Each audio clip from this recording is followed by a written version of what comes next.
Hey commuters, what's going on? I haven't seen you guys in a long time since spring break and everything. But now we're back at school, and unfortunately, Sarah had to step down from the peer mentor role. But now we have Jillian. Hi guys. Tell them a little something about you, Jill. I'm from Boston. Hmm. I'm a BPA major.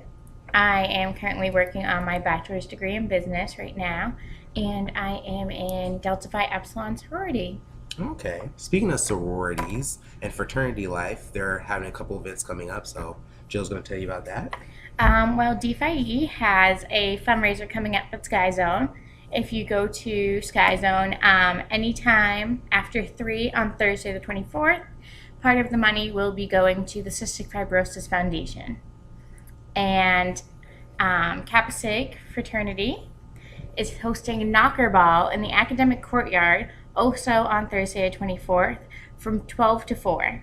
And that's going to be a lot of fun. Okay, so now I'm going to tell you guys about health and counseling, sorry. Is having a HIV and syphilis testing on Monday the 28th from 12 to 3. So if you guys, want to come out and get yourself tested, it's always good to be safe. You're going to have partners and stuff. Keep everybody clean.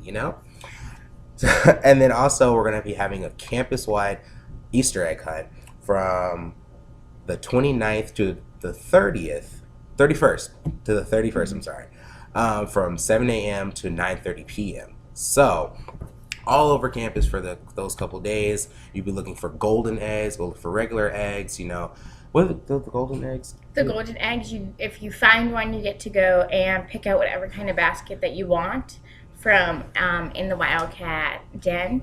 And last year they had a basket with school apparel in it. There were shorts, sweaters.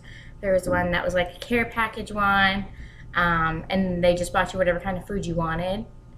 They also have like a one that's just filled with a bunch of candy. So it's a lot of fun. All right, guys. So be on the lookout for that, and have a great spring term. See ya. Bye.